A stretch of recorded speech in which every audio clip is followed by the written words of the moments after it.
experta en cerebros. Nuestra colaboradora y amiga de este programa, Isabel Sousa, experta en neurociencia, brain trainer y directora del Instituto de Neurocoaching. Isabel, ¿encantada? Hola, Marilo, encantada de estar aquí de nuevo, hablando de este tema que yo creo que está de actualidad. Absolutamente. Este también. O sea, si las ayudas no llegan, imagínate gestionar el conflicto en este momento. Porque ¿cuántos problemas nos ahorraríamos en nuestros negocios si supiéramos gestionar bien el conflicto, verdad? Efectivamente, yo creo que uno de los principales problemas es que cuando alguien opina o hace algo distinto a lo que nosotros tenemos en mente, enseguida pasa a ser algo personal, ¿no? Y entonces ahí ya se lía la tostada. Sí. Entonces, yo creo que hay una oportunidad, si hacemos un reencuadre, cuando algo no sucede como tú lo tienes pensado, o una persona no reacciona como tú tienes pensado, quizás es un buen reencuadre el decir, bueno, pues de esto puedo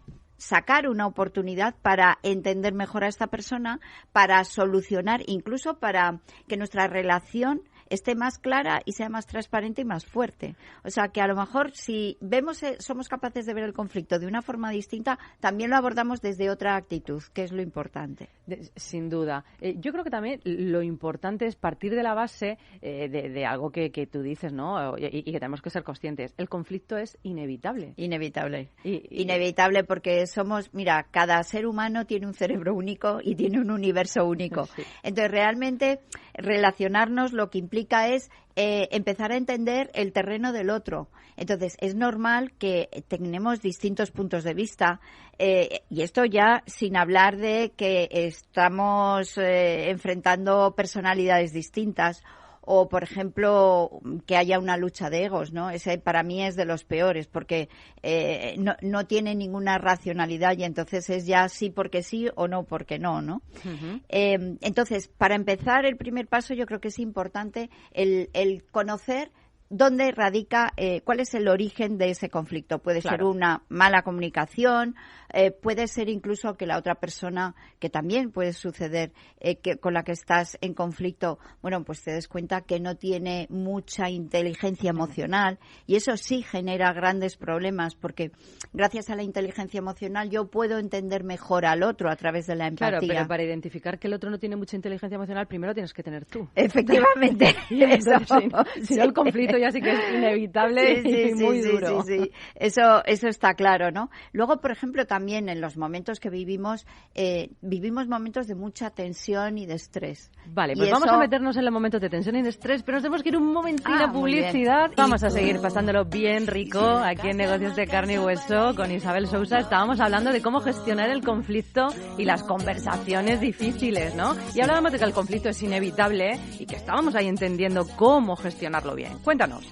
Bueno, pues estábamos diciendo que el primer paso es entender las razones, ¿no? Nos quedamos que una de las razones importantes también es el estrés, porque no nos olvidemos que el estrés saca lo peor de nosotros. Entonces, dos personas estresadas es muy fácil que salten las chispas. Sin duda. Pero bueno, también tenemos que tener ese conocimiento y esa paciencia para, pues reducir ese nivel de emoción, porque tú sabes, Marilo, que cuando la emoción es alta, la inteligencia es baja y así no podemos solucionar los temas. Vamos entonces a ver cómo lo solucionamos. ¿Cuáles son esas premisas básicas para resolver el conflicto? Mira, uses la técnica que uses, tienes que respetar, digamos, o tienes que tener una actitud que sea abierta a solucionar el problema.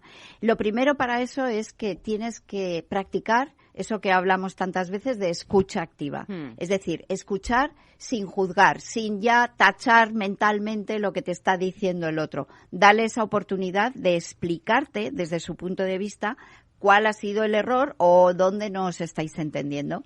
¿Qué más? Luego, es importante que cuando tengas esas conversaciones, desde mi punto de vista, primero que sean cara a cara. Sí. Esto del WhatsApp ha hecho mucho daño al tema de los conflictos. Sí, porque es que te confundes muchísimo y hay muchísimas interpretaciones que dan pie a que se genere incomodidad entre las personas. Entonces, mejor hazlo cara a cara, eligiendo un buen momento.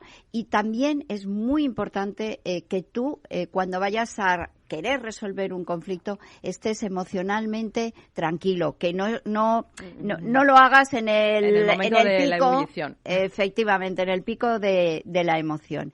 Y fundamental para que todo vaya con armonía es, que nunca niegues la realidad del otro. Claro. Que nunca le digas, no tienes razón, porque entonces ahí ya la liamos, ya los egos empiezan a subir y entonces ya no hay forma de entenderse de ninguna manera. Frase prohibida, no tienes razón. No. Frase prohibida. Vamos entonces con esas técnicas que me encanta, además los nombres que les pones a las técnicas. Venga, cuéntanos, ¿cuáles son las técnicas efectivamente que podemos utilizar para resolver el conflicto? A ver, una muy sencilla, pero que es muy efectiva. Yo le llamo la técnica del feedback, de dar información al otro sobre algo que es difícil de decir, pero hay formas de hacerlo.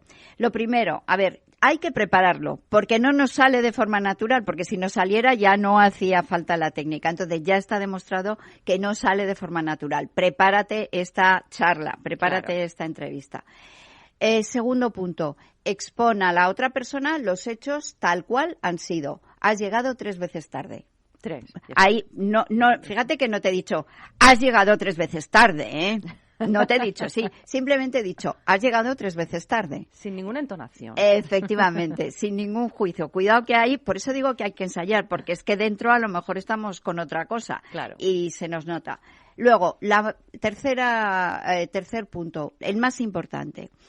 Explícale a la otra persona cómo te hacen sentir esos hechos, objetivos que has dado, cómo te hacen sentir a ti. Es decir, claro, cada vez que llegas tarde yo siento que quizás no estás motivado, que quizás no vienes al 100%, que a lo mejor no estás dando todo lo que puedes dar de ti, o que quizás estás en tu mente en otro sitio.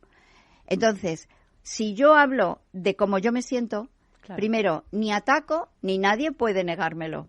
Es decir, así es, y estoy siendo sincera, es decir, es verdad, yo me molesto cuando llegas tarde porque pienso que algo no está funcionando bien, pero no te estoy atacando, no te estoy diciendo, es que eres una irresponsable, es que no sé qué, eso ya olvídate, porque ahí ya no hay forma de resolverlo.